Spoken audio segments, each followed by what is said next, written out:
Sa isang inabandonang lugar kung saan maraming mga gusali sa paligid na nilulumot.at ang ating bida na nagmeditating at naisip na after gamitin ang ocean martial art technique, nararamdaman niya mamatay na siya, syempre dahil sa sobrang trabaho ko at uminom ng alak kahapon.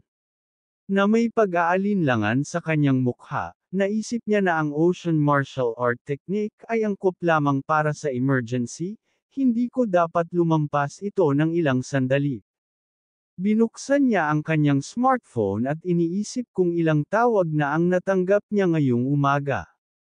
Si Yoonji ay sumisigaw at nagtanong sa bida kung bakit hindi siya nito sinagot. Inalis ng bida ang kanyang ulo mula sa telepono. Sinabi niya sa kanya na masakit ang kanyang mga kalamnan kaya nakatulog pa rin siya sa sobrang trabaho kahapon. Si Yoonji na may nag-aalalang ekspresyon sa kanyang mukha, humingi ng paumanhin sa bida, at pagkatapos ay tinanong siya kung mabuti na ba ang pakiramdam niya. Ang bida ay tumayo mula sa kanyang upuan at sumagot na mas mabuti na siya ngayon. At pagkatapos ay tinanong ang babae kung may gusto siyang sabihin, sinabi ni Yoonji sa bida na sinusubukan niyang bumuo ng team 7 officially, kaya gusto niyang marinig ang opinyon nito. Naisip ng bida na aabutin ng maraming tao ang sa pagbuo ng team. Iniisip niya ang isang pamamaraan kung saan kakailanganin niya ang isang filming team, isang medical team, at isang equipment support team para lumabas sa field. At isa ring operator na makikipag-ugnayan sa lahat mula sa control room. Iniisip niya ang isang kumikislap na pagkakaisa sa likuran ng isang control room na may isang operator, at naisip na kailangan pa niya ng mga sekretarya, kung saan ang mga balikat ang responsibilidad na bumuo ng mga schedule para sa mga grupo at makitungo sa mga papeles. Ang bida, na may matigas na ekspresyon sa kanyang mukha, ay inisip na ang mga taong ito ay makakaimpluwensya sa pagiging epektibo ng koponan, at pagkatapos ay hilingin kay Yoonji na piliin sila ayon sa kanyang panlasa. Idinagdag niya na mayroon siyang mahusay na pag-unawa sa mga tao. Bahagyang napangiti ang dalaga pagkatapos ng sinabi ng bida. Ang bida, na may nerbiyos na ekspresyon sa kanyang mukha, ay nagsabi na nais niyang kumuha ng isang tao sa kanya. Idinagdag niya na ito ay si Guho mula sa Blackhound Guild. Hinihiling niya sa dalaga na makipag-ugnayan sa kanya. Inaanyayahan ng pinuno ng White House Guild ang bida na magpahinga ng 3 araw. Tinitingnan ng bida ang muka ng representative ng White House Guild na si Chang-soo. Guys, clarification lang, si Chang-soo ay representative lang ng White House Guild. Ko kasi nakita agad ta akin, sorry, yun lang. Tinitingnan ng bida ang muka ng representative ng White House Guild na si Chang-soo sa kanyang telepono, at sinabi sa kanya na medyo pagod lang siya. Hinuyam ni Chang-soo ang kanyang kamay sa isang kamao, at sinagot ang bida na pinag-isang sinabi sa kanya ang lahat. At pagkatapos ay idinagdag na siya ay malamang na hindi makapunta sa isang misyon hanggang sa matipon nila ang buong koponan. Ang bida, na may seryosong ekspresyon sa kanyang mukha, ay naisip na hindi siya tutol na hindi magtrabaho sa loob ng ilang araw. Ipinapalam ng pinuno ng guild sa bida na maaari na siyang magpahinga, at huwag masyadong tense sa susunod, dahil siya ang kinabukasan ng kanilang guild. Idinagdag niya na kapag ang bida ay gumaling, siya ay nagmumungkahi na makipaglaban ng sama-sama, ngunit ang bida ay pinatay na ang telepono sa kanyang kamay. Pagkatapos nilinggan niya si Lily, at tinanong kung siya ay nagugutom, at pagkatapos ay nagpasalamat sa representative at magpahinga siya. Si Lily sa kanyang likuran ay masayang nagtatanong sa bida kung kakainin ba nila ang manok. Ang bida, na may isang madilim na ngiti, ay tumugon na siya ay magluluto ng mas masarap kaysa sa manok. Iniisip niya ang mga pulang balahibo, at naisip na, hindi katulad ng naunang ulam, Ang isang ito ay gawa sa sariwa at masarap na sangkap. Iniisip niya ang mga bilog na gulay, at naisip na ang mga pagkaing ito ay may malambot na texture snail meat. Kahit na ang panloob na core ay kinuha mula sa puso, isang espesyal na mana pampalusog na pagkain, sinabihan niya si Lily na tapos na pagkain at kumain na sila, tinawag niya itong snail meat soup that came back from hell, at sumandok ng isang bahagi mula sa kawali, at pagkatapos ay sinabi na kakaiba ang kulay, ngunit ito ay masustansyang pagkain. Umiwas ng tingin si Lily at sinabi na kahapon ay kumain siya ng maraming manok, at hindi pa nagugutom. Tinanong ng bida si Lily kung ito ay totoo, at pagkatapos ay idinagdag na ito ay isang kahihiyan. Ngumunguya siya at sinabing ito ay napakasarap at mayaman. Tinanong siya ni Lily sa likod ng bida kung totoo ba ito. Tinatanong niya ang dalaga kung okay lang kung kumain din siya ng isang portion. Pinahinto ni Lily ang bida, at sumigaw na hindi, kakainin niya ang lahat. Ang bida na may mabagsik na hitsura ay nagsasabi kay Lily na sinabi niyang huwag kainin ang lahat. Si Lily nang marinig ito agad kinabahan, pero naisubo na niya ang isang kutsara. Pagkatapos si Lily na nakabagsak ang ulo sa lamesa sinabi na kahapon ay napakasaya niya, at kinuha ng bida ang plato mula sa mesa, at sinabihan ang batang babae na huwag gumawa ng isang drama, dahil ang mundo ay puno ng masasarap na pagkain.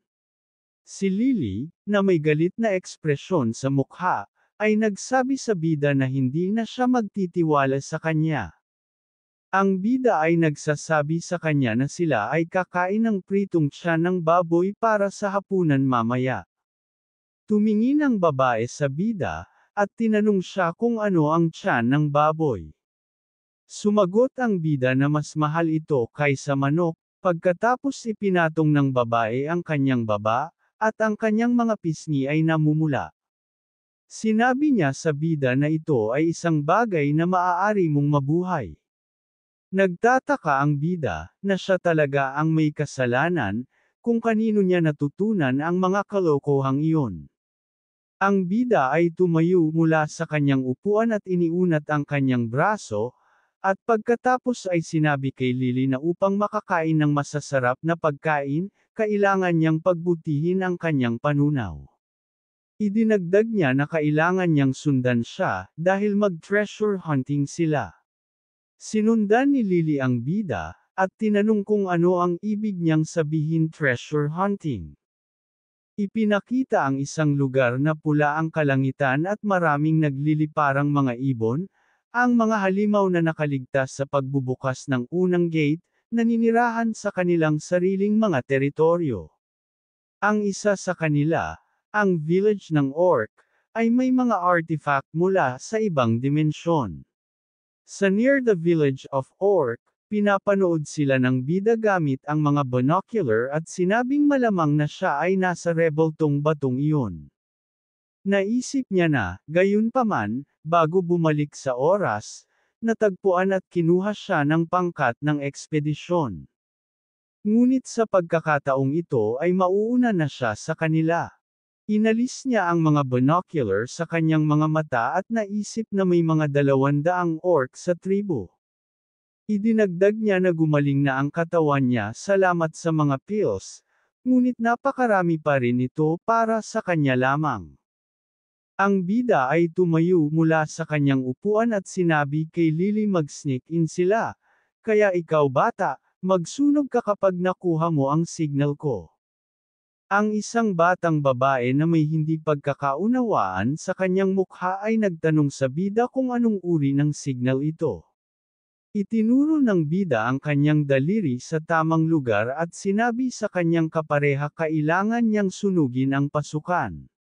Napatingin ang dalaga sa bida na may nagtatanong na tingin, sinabi ng bida na kung hindi mo binibigyang pansin, ang kayamanan ay mawawala.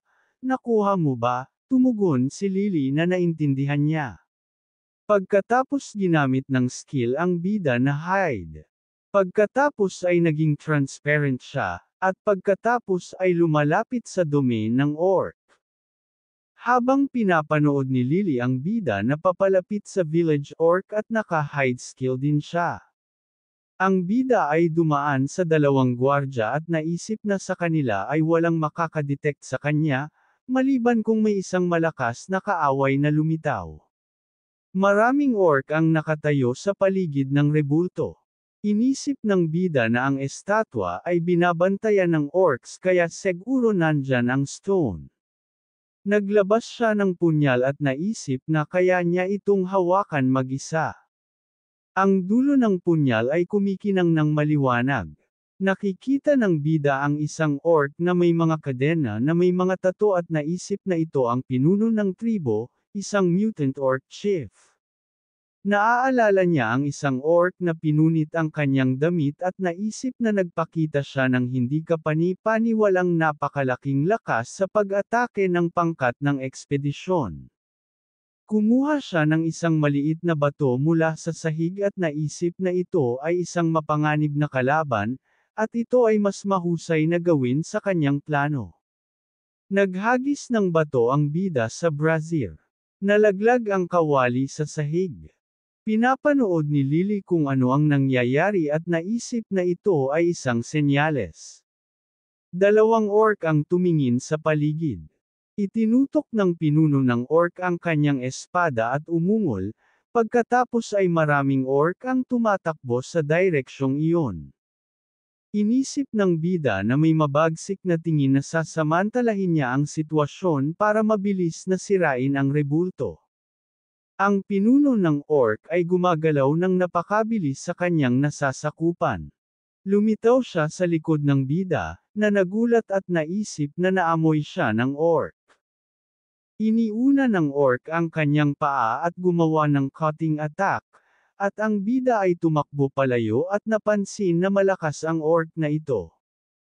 Tumatakbo siya na may tensyon at naisip na dapat na siyang umatras.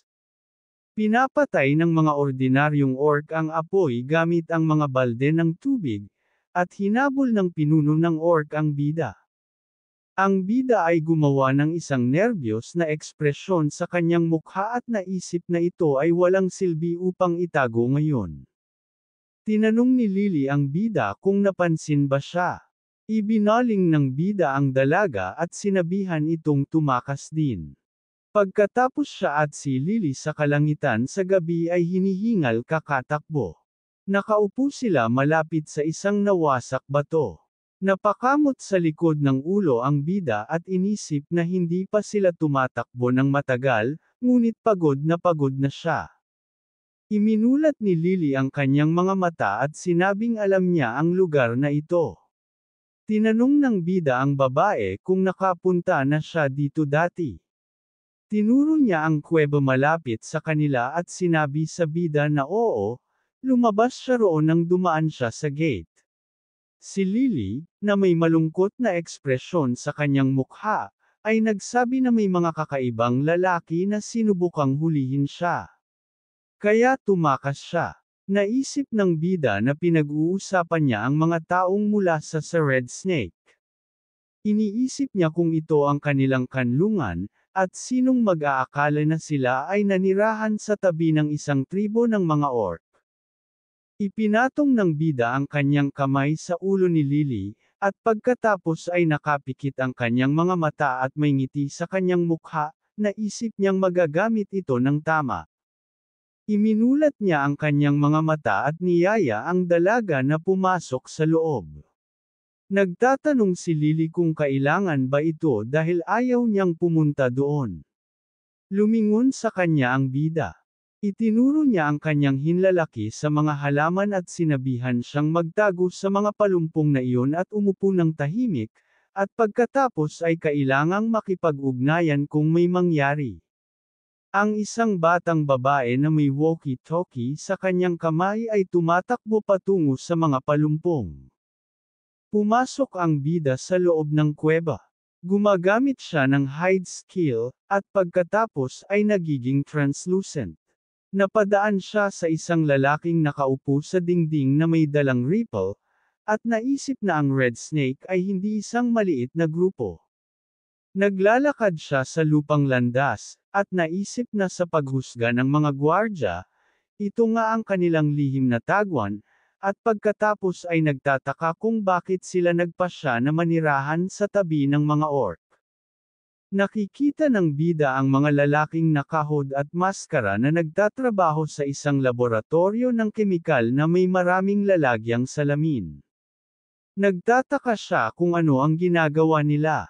Ang isa sa mga lalaking nakamaskara ay may hawak na isang bag ng puting pulbos sa kanyang mga kamay, na napansin ng bida. Pinagmamasdan sila ng bida ng may pag-iingat, at naisip na maaaring ito ay isang ahas. Ang ahas ay isang gamot na nilikha mula sa mga halaman mula sa ibang mundo.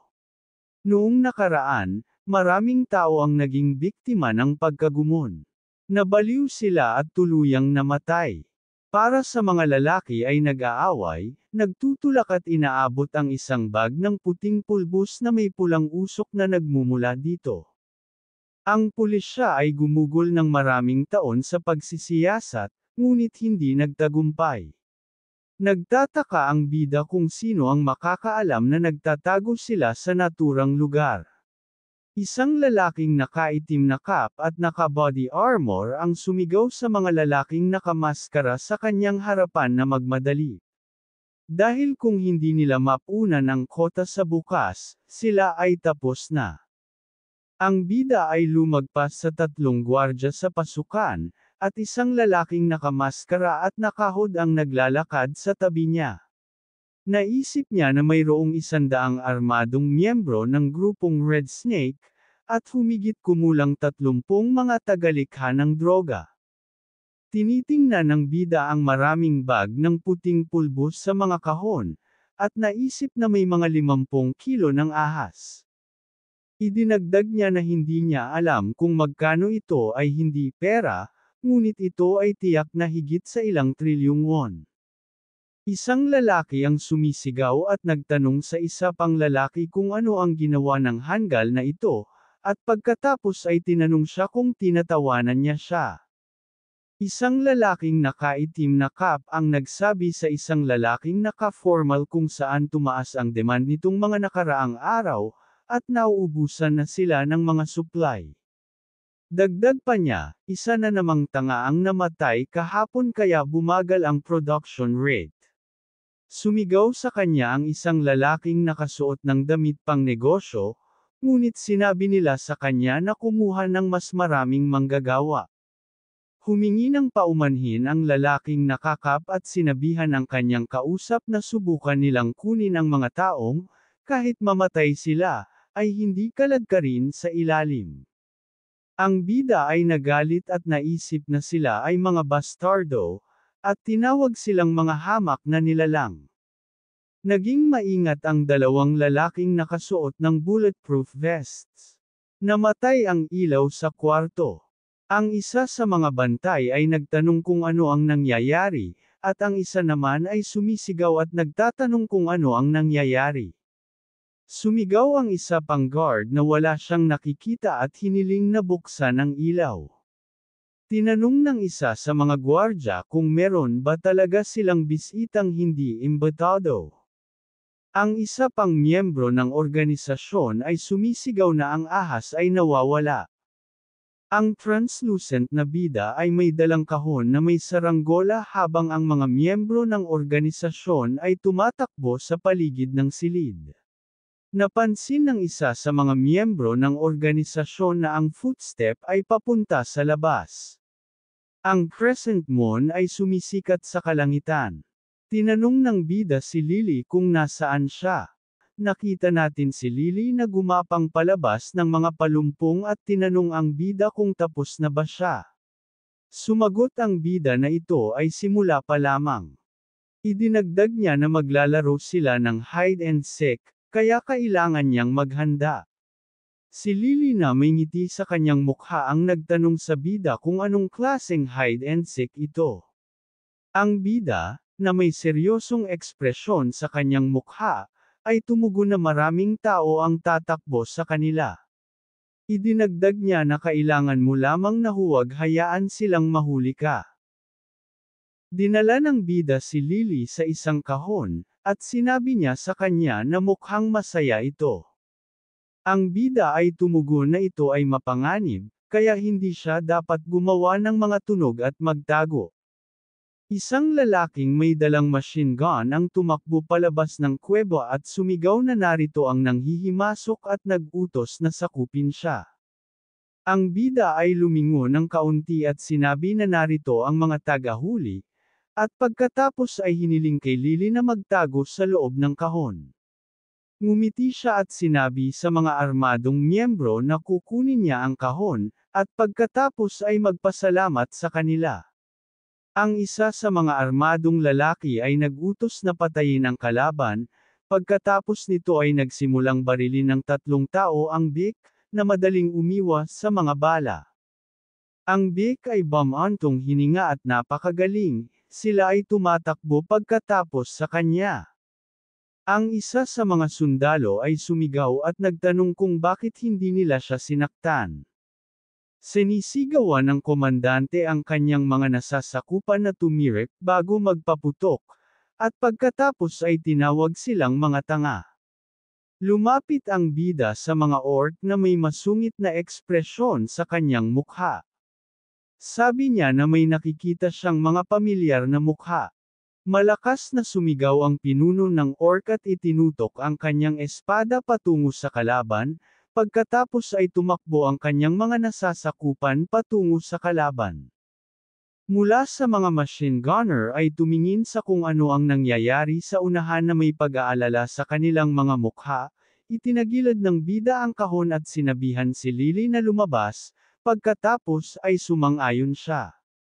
Nilalayo nilang ilagay ang kanyang paapasulong. Itinapon niya sa langit ang kahon ng saranggola. Sumigaw ang mga sundalo na siya ay baliw. Ang mga orc ay nanunood ng isang kahon na lumilipad sa kalangitan. Ang kahon ay nahulog sa sahig, pagkatapos nito ang pulbos ay gumuho. Ang sundalo ay tumingin sa commander at nagtanong kung ano ang kanilang gagawin. Inutusan ng lalaking nakakap ang kanyang mga subordinate na patayin ang mga halimaw at kunin ang ahas. Idinagdag niya na mamaya ay haharapin nila ang halimaw. Nakakasama ang mga tao. Tumungo na may makina, nagsimulang bumaril ang mga baril sa mga orc. Tumatakbo ang pinuno ng orc, na lumikha ng isang malakas na ingay. Tinanong ng commander ng sundalo ang kanyang mga nasasakupan kung ano ang kanilang ginagawa, at pagkatapos ay inutusan silang barilin. Ang pinuno ng orc ay sumisigaw at hinawakan ang espada sa likod ng kanyang likod gamit ang kanyang kamay. Ang isa sa mga sundalo ay sumigaw na ang mga bala ay hindi maaaring tumagos sa kanya ang bala. Ang pinuno ng orc ay gumawa ng isang malawak na pag-atake at pinutol ang isa sa mga sundalo. Nagmura kaagad ang commander pagkatapos nito. Si Lily ay nakatayo kasama ang bida sa isang burol at tinanong siya kung kailan matatapos ang lahat, at pagkatapos ay idinagdag na gusto niyang kumain. Ang bida ay tumutugon na hindi laging madaling tapusin ang isang gawain. Sa isang seryosong ekspresyon sa kanyang mukha, tumingin siya sa ibaba at sinabi na ang timbang ay hindi magtatagal, at pagkatapos ay nagtanong kung sulit na ayusin ang isang paglilinis ngayon. Isang lalaking nakakap ang nakahiga sa lupa malapit sa orc chief at nanginginig, at pagkatapos ay humingi ng awa sa kanya. Tinamaan ng orc ang lalaking nakakap.